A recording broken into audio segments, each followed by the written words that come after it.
All in together, Water Smart Plano, and we felt it was important enough to take this approach today to inform our citizens about how serious the situation is.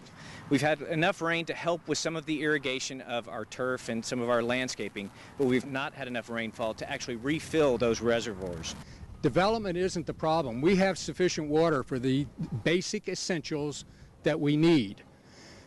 Over 50% of the water usage in our city and the district is from sprinklers, from irrigation. But we need those sprinkler systems to be operated manually in order to get through this. We encourage all our citizens as much as they can to water only when they need to. So by using cycle and soak irrigation, you might be limited to one day watering, but you can turn your system on multiple times within that day and in those time restrictions in order to efficiently apply the water to your landscape and not overwater and cause runoff.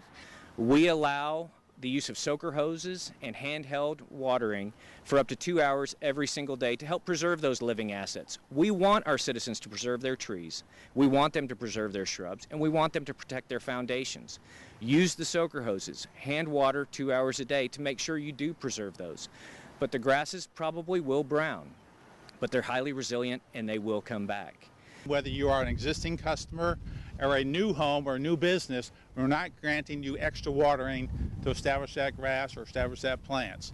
You'll have to do that within the existing regulations. Because we truly believe if we give our residents the tools and the knowledge that they need, they can abide by the water restrictions and use the water efficiently at their properties. Our enforcement goal is more of an educational purposes than it is to be heavy-handed. It's important for us to come together and approach this from a regional perspective.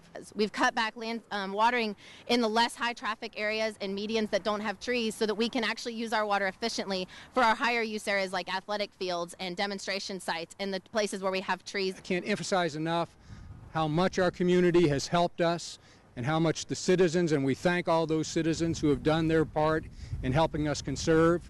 I'm going to ask those citizens who haven't helped us to please get on board because it is important that we conserve water. We already have a page up that's specializing in water issues. It's plano.gov/water.